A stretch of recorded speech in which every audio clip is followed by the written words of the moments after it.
Welcome to the ArmaniTalks YouTube channel. I'm your host, ArmaniTalks. In this channel, I'm helping you level up your communication skills.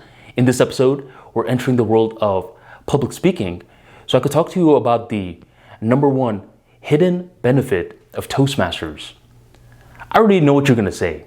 You're going to say the number one benefit is overcoming speech anxiety. Well, that benefit is a little too obvious. It wouldn't be a hidden benefit if it's too obvious. This hidden benefit, it can only be accessed by someone that has committed to the club for a long period of time. Otherwise, anyone can be exposed to this hidden benefit. So the subtle nature of what I'm about to talk about is important, but it must be experienced. It's not something that you're going to understand simply through words alone. It's something that is experienced after committing to a club long term. When I was growing up, there were two toys that I enjoyed. One was Legos.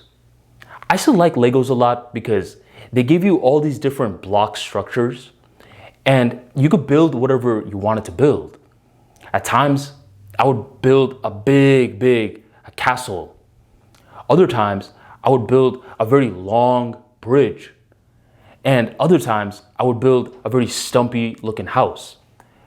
The thing was, with Legos, there were certain rules because you couldn't jam certain pieces in because it was rigid structures. You couldn't bend certain pieces. Like I said, there were rules. So Legos were something that I enjoyed growing up until I was introduced to PlayDoh. When I saw PlayDoh, I was immediately hooked because not only were there different colors, but there were less rules.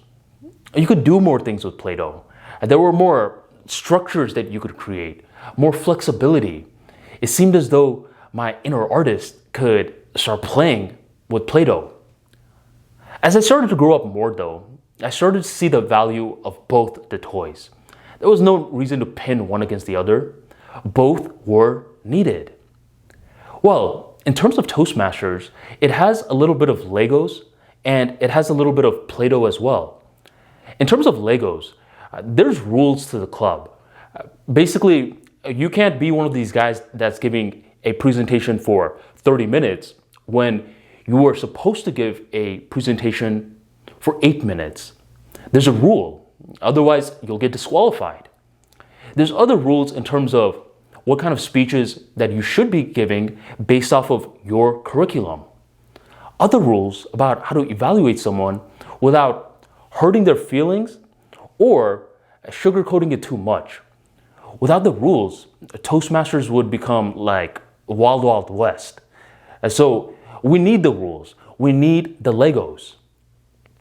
The beautiful part though, and this is the hidden benefit, is that over time, we start to see the Play-Doh aspect of Toastmasters as well, where yes, there are rules, but within those rules, there's a lot of chance to be flexible, a lot of chance to also move the parts around. In your speech, no one's telling you exactly what to say, what sort of bullet points you need to have. That's more freedom for you. Same with evaluating someone. Evaluating someone, there's different rules that you are given, but then the ball is on your court. How are you going to structure this evaluation to make this speaker better off than you found them? And what starts to happen is that in other parts of our life, we start to see the Legos and we start to see the Play-Doh as well. Let's say you're at work and there's this guy named Glenn. Glenn is a very negative individual. He's always pointing fingers at others, always talking about what isn't going right. Just a very bad, negative guy, very low energy. Well, if he's so negative, if he has such low energy, how come he didn't get fired already? Doesn't upper management understand what a negative guy Glenn is? Well, they may understand how negative he is, but they can't deny the numbers. Glenn knows his job. and he's been in the job for a very long period of time. Firing him would be a hassle. So in this case, Glenn is someone who knows his job, but is he a winner? Is he someone that you want fighting a battle with you? No, he's not a winner. He's a guy that only sees Legos. He's a guy that only sees rigid structures, and he's blinded to potential opportunities. Why doesn't Glenn take a little bit of initiative, gather the management team, gather a bunch of the processes which aren't working in his job, create a presentation on how the processes can be improved, and drive change towards the management team? Why doesn't he do that? He doesn't do that because he doesn't have any PlayDoh in him, which is a very weird phrase, but I mean that in terms of mindset. He's not a creative fellow because he just sees Legos. So the hidden benefit of Toastmasters after a long duration of time is that eventually it gets you to perceive certain levels of PlayDoh. It starts to help you understand that in different parts of the world, whether it's in a business situation, whether it's at work, whether it's with family, a change is not being driven home because no one is initiating it. And no one is initiating it not because they're always scared, it's just because they don't have the perception of the PlayDoh, of the dynamic nature of the world. So they just see what has always been. What has always been, and due to their lack of perspective, change is not being driven to the next degree. And these are people that are normally super logical, excellent logical individuals, but they lack creativity. Like I said, when I was growing up, I started to understand the beauty of both Legos and PlayDoh.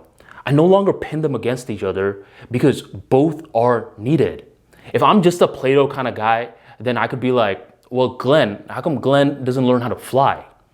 Well, that's ridiculous because that's not the rule set of a person.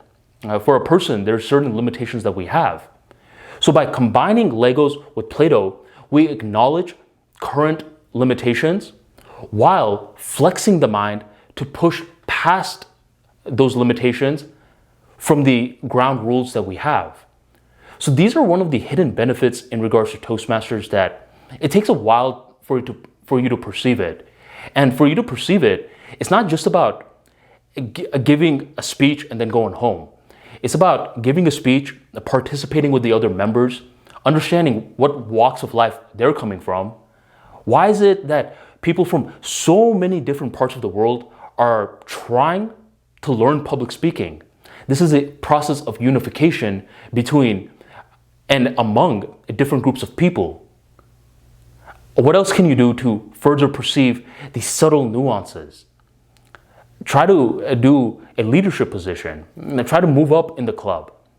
This takes time, but the more commitment that is placed in a club like Toastmasters, the more that the hidden perceptions start to open up in all facets of life. There's a lot of people playing with Legos.